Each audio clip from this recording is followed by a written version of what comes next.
Famous story channel में आपका स्वागत है। आइए आज हम आपको सुनाते हैं फणीश्वर नाथ रेणु की कहानी पहलवान की ढोलक। जाड़े का दिन, अमावस्या की रात, ठंडी और काली, मलेरिया और हैजे से पीड़ित गांव भयार्थ शिशु की तरह थर थर कांप रहा था। पुरानी और उजड़ी बांस फूस की झोपड़ियों में अंधकार और सन्नाटे का सम्मिलित साम्राज्य। अंधेरा और निस्तब्धता। अंधेरी रात चुपचाप आंसू बहा रही थी। निस्तब्धता करुण सिसकियों और आहों को बलपूर्वक अपने हृदय में ही दबाने की चेष्टा कर रही थी। आकाश में तारे चमक रहे थे। पृथ्वी पर कहीं प्रकाश का नाम नहीं। आकाश से टूटकर यदि कोई भावुक तारा पृथ्वी पर जाना भी चाहता तो उसकी ज्योति और शक्ति रास्ते में शेष हो जाती थी। अन्य तारे उसकी भावुकता अथवा असफलता पर खिलखिलाकर हंस पड़ते थे। सियारों का क्रंदन और पेचक की डरावनी आवाज कभी कभी निस्तब्धता को अवश्य भंग कर देती थी। गांव की झोपड़ियों से कराहने और कह करने की आवाज, हरे राम, हे भगवान की टेर अवश्य सुनाई पड़ती थी। बच्चे भी कभी कभी निर्बल कंठों से मामा पुकार कर रो पड़ते थे, पर इसे रात्रि की निस्तब्धता में विशेष बाधा नहीं पड़ती थी। कुत्तों में परिस्थिति को ताड़ने की एक विशेष बुद्धि होती है। वे दिन भर राख के घूरों पर गठरी की तरह सिकुड़कर मन मारकर पड़े रहते थे। संध्या गंभीर रात्रि को सब मिलकर रोते थे। रात्रि अपनी भीषणताओं के साथ चलती रहती और उसकी सारी भीषणता को ताल ठोककर ललकारती रहती थी। सिर्फ पहलवान की ढोलक संध्या से प्रातःकाल तक एक ही गति से बजती रहती। चट्टा गिड़धा यानी आजा भिड़ जा, आजा भिड़ जा। बीच बीच में चटाक चढ़धा यानी उठाकर पटक दे। यही आवाज मृत गांव में संजीवनी शक्ति भरती रहती थी। लुट्टन सिंह पहलवान, यूं तो वो कहा करता था, लुट्टन सिंह पहलवान को होल इंडिया के लोग जानते हैं, किंतु उसके होल इंडिया की सीमा शायद एक जिले की सीमा के बराबर ही हो। जिले भर के लोग उसके नाम से परिचित अवश्य थे। लुट्टन के माता पिता उसे 9 वर्ष की उम्र में ही अनाथ बनाकर चल बसे थे। सौभाग्यवश शादी हो चुकी थी, वरना वो भी माँ बाप का अनुसरण करता। विधवा सास ने पाल पोष कर बड़ा किया। बचपन में वो गाय चराता, धानों से दूध पीता और कसरत किया करता था। गांव के लोग उसकी सास को तरह तरह की तकलीफ दिया करते थे। लुट्टन के सिर पर कसरत की धुन लोगों से बदला लेने के लिए ही सवार हुई थी। नियमित कसरत ने किशोरावस्था में ही उसके सीने और बाहों को सुडौल और मांसल बना दिया था। जवानी में कदम रखते ही वो गांव में सबसे अच्छा पहलवान समझा जाने लगा। लोग उससे डरने लगे और वो दोनों हाथों को दोनों ओर 45 डिग्री की दूरी पर फैलाकर पहलवानों की भांति चलने लगा। वो कुश्ती भी लड़ता था। एक बार वो दंगल देखने श्यामनगर मेला गया। पहलवानों की कुश्ती और दांव पेच देखकर उससे रहा नहीं गया। जवानी की मस्ती और ढोल की ललकारती हुई आवाज ने उसकी नसों में बिजली उत्पन्न कर दी। उसने बिना कुछ सोचे समझे दंगल में शेर के बच्चे को चुनौती दे दी। शेर के बच्चे का असल नाम चांद हिंद सिंह था। वो अपने गुरु पहलवान बादल सिंह के साथ पंजाब से पहले पहल श्यामनगर मेले में आया था। सुंदर जवान, अंग प्रत्यंग से सुंदरता टपक पड़ती थी। 3 दिनों में पंजाबी और पठान पहलवानों के गिरोह के अपनी जोड़ी और उम्र के सभी पट्टों को पछाड़कर उसने शेर के बच्चे की टाइटल प्राप्त कर ली थी। इसलिए वो दंगल के मैदान में लंगोट लगाकर एक अजीब किलकारी भरकर छोटी दुल्की लगाया करता था। देशी नौजवान पहलवान उसे लड़ने की कल्पना से भी घबराते थी। अपने टाइटल को सत्य प्रमाणित करने के लिए ही चांद से बीच बीच में दहाड़ता फिरता था। श्यामनगर के दंगल और शिकार प्रिवृद्ध राजा साहब उसे दरबार में रखने की बात कर ही रहे थे कि लुट्टन ने शेर के बच्चे को चुनौती दे दी। सम्मान प्राप्त चांसी पहले तो किंचित उसकी स्पर्धा पर मुस्कुराए, फिर बाज की तरह उस पर टूट पड़ा। शांत दर्शकों की भीड़ में खलबली मच गई। पागल है, पागल, मरा, मरा। पर वाह रे बहादुर! लुट्टन बड़ी सफाई से आक्रमण को संभाल कर निकल कर उठ खड़ा हुआ और पैंतरा दिखाने लगा। राजा साहब ने कुश्ती बंद करवाकर लुट्टन को अपने पास बुलवाया और समझाया। अंत में उसकी हिम्मत की प्रशंसा करते हुए 10 रुपए का नोट देकर कहने लगे, जाओ, मेला देखकर घर जाओ। नहीं सरकार, लड़ेंगे। हुक्म हो सरकार। तुम पागल हो, जाओ। मैनेजर साहब ने लेकर सिपाहियों तक ने धमकाया। देह में गोश्त नहीं, लड़ने चला शेर के बच्चे से। सरकार इतना समझा रहे हैं। दुहाई सरकार, पत्थर पर माथा पटक कर मर जाऊंगा, मिले हुक्म। वो हाथ जोड़कर गिड़गिड़ाता रहा था। भीड़ अधीर हो रही थी, बाजे बंद हो गए थे। पंजाबी पहलवानों की जमायत क्रोध से पागल होकर लुट्टन पर गालियों की बौछार कर रही थी। दर्शकों की मंडली उत्तेजित हो रही थी। कोई कोई लुट्टन के पक्ष से चिल्ला उठता था, उसे लड़ने दिया जाए। अकेला चांद सी मैदान में खड़ा व्यर्थ मुस्कुराने की चेष्टा कर रहा था। पहली अकड़ में अपने प्रतिद्वंदी की शक्ति का अंदाजा उसे मिल गया था। विवश होकर राजा साहब ने आज्ञा दे दी, लड़ने दो। बाजे बजने लगे। दर्शकों में फिर उत्तेजना फैली, कोलाहल बढ़ गया। मेले के दुकानदार दुकान बंद करके दौड़े। चांद की जोड़ी, चांद की कुश्ती हो रही है। चट धा गिड़ धा, चट धा गिड़ धा। भारी आवाज में एक ढोल जब तक चुप था बोलने लगा, ढाक ढिना, ढाक ढिना, ढाक ढिना, अर्थात वाह पट्टे, वाह पट्टे। लुट्टन को चांद ने कसकर दबा लिया था। अरे गया गया। दर्शकों ने तालियां बजाई। हलवा हो जाएगा हलवा, हंसी खेल नहीं है, शेर का बच्चा है बच्चू। चट गिड़ धा, चट गिड़ धा, चट गिड़ धा। मत डरना, मत डरना, मत डरना।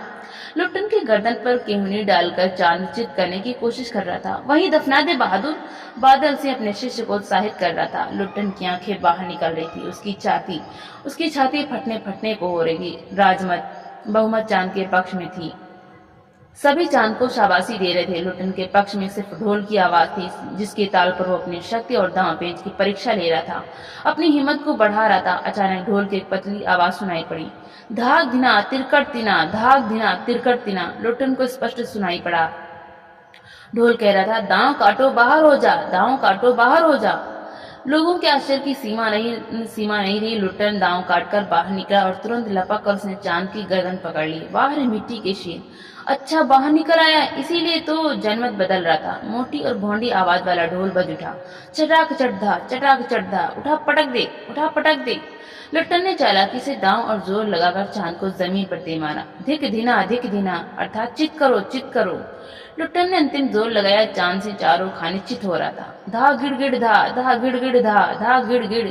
वाह बहादुर, वाह बहादुर, वाह बहादुर। जनता यह स्थिर नहीं कर सकी कि किसकी जयध्वनि की जाए। फलत अपनी अपनी इच्छा अनुसार किसी ने माँ दुर्गा की, किसी ने महावीर जी की, कुछ ने राजा श्यानंद की जयध्वनि की। अंत में सम्मिलित जय से सारा आकाश गूंज उठा। विजयी लुट्टन कुंता फांता ताल ठोंकता सबसे पहले बाजे वालों की ओर दौड़ा और ढोलों को श्रद्धा पूर्वक प्रणाम किया। फिर दौड़कर उसने राजा साहब को गोद में उठा लिया। राजा साहब के कीमती कपड़े मिट्टी में सन गए। मैनेजर साहब ने आपत्ति की, हैं, अरे रे रे। किंतु राजा साहब ने उसे स्वयं छाती से लगाकर गदगद होकर कहा, जीते रहो बहादुर, तुमने मिट्टी की लाज रखनी। पंजाबी पहलवानों की जमात चांदसी की आंख पहुंच रही थी। लुट्टन को राजा साहब ने पुरस्कृत ही नहीं किया, अपने दरबार में सदा के लिए रख लिया। तब से लुट्टन राज पहलवान हो गया और राजा साहब उसे लुट्टन सी कहकर पुकारने लगे। राज पंडितों ने मुंह बिच गया। हुजूर, जाति का दुसाध सिंह। मैनेजर साहब छतरी थे, क्लीन शेव्ड, चेहरे को संकुचित करते हुए अपनी पूरी शक्ति लगाकर नाक के बाल उखाड़ रहे थे। चुटकी से अत्याचारी बाल को रगड़ते हुए बोले, हाँ सरकार, यह अन्याय है। राजा साहब ने मुस्कुराते हुए सिर्फ इतना कहा, उसने छतरी का काम किया है। उसी दिन ने लुट्टन से पहलवान की कीर्ति दूर दूर तक फैल गई। पौष्टिक भोजन और व्यायाम तथा राजा साहब की स्नेह दृष्टि ने उसकी प्रसिद्धि में चार चांद लगा दिए। कुछ वर्षों में उसने एक एक कर सभी नामी पहलवानों को मिट्टी सुंघाकर दिखा दिया। काला खां के संबंध में यह बात मशहूर थी कि वो ज्यों ही लगोट लगाकर या ली कहकर अपने प्रतिद्वंदी पर टूटता है, प्रतिद्वंदी पहलवान को लकवा मार जाता है। लुट्टन ने उसको भी पटक कर लोगों का भ्रम दूर कर दिया। उसके बाद से वो राज दरबार का दर्शनीय जीव ही रहा।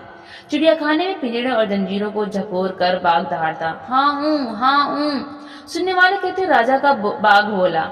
ठाकुर बाड़े के सामने पहलवान गरजता, महावीर।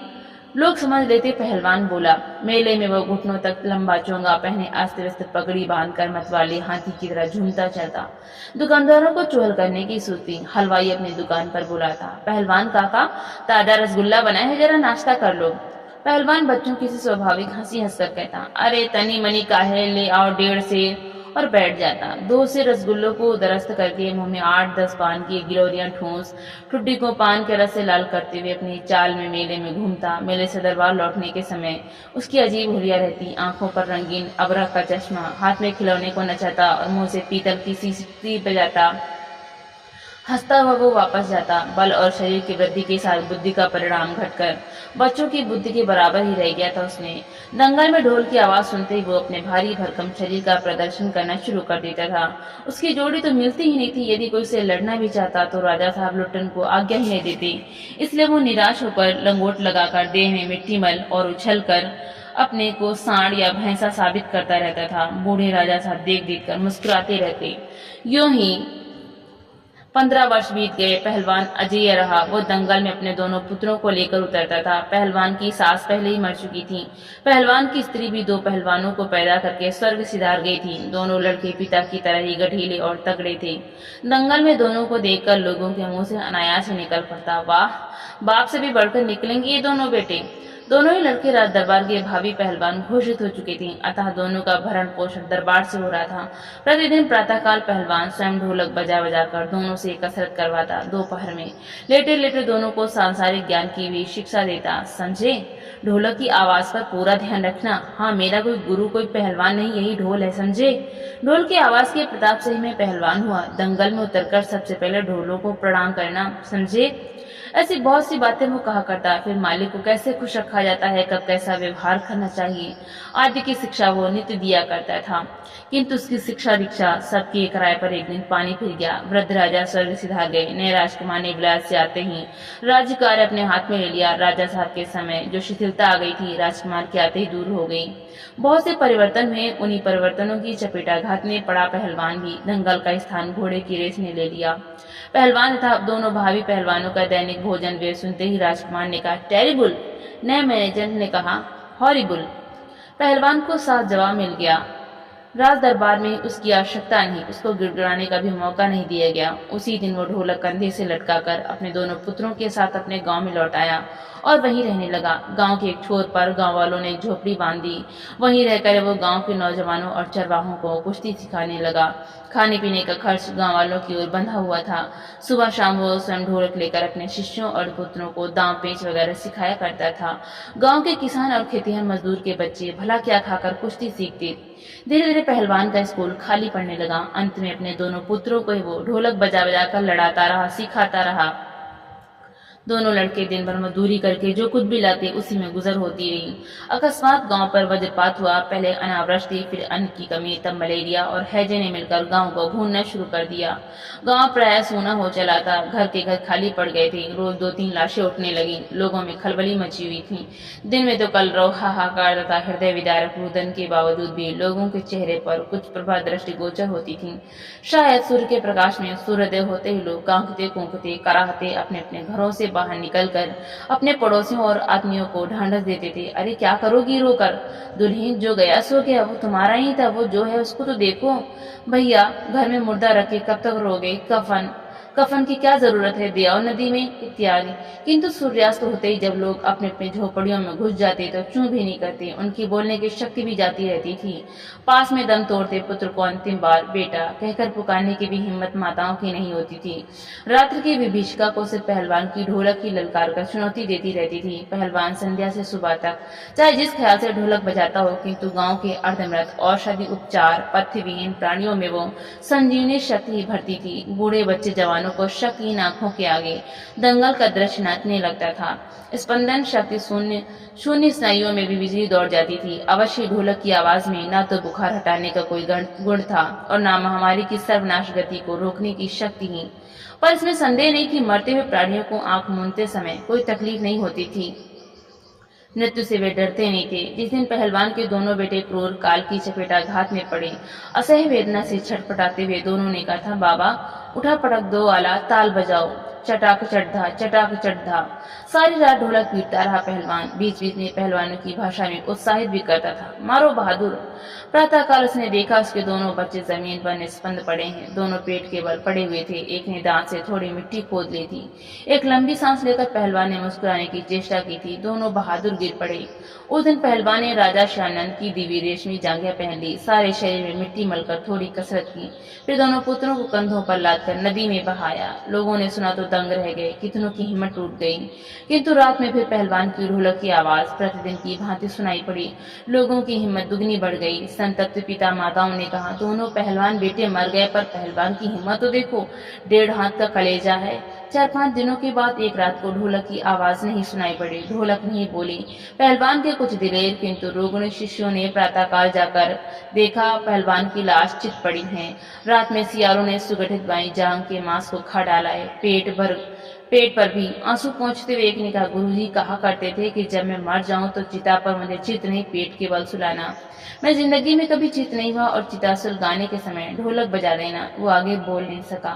पास में ढोलक लुढ़की हुई पड़ी थी। सियारों ने ढोलक को भक्ष्य पदार्थ समझकर उसके चमड़े को फाड़ डाला था। तो दोस्तों, आपको ये कहानी कैसी लगी? लाइक करें, ज्यादा से ज्यादा शेयर करें और कमेंट करके जरूर हमें बताएं। और इसी तरह की हिंदी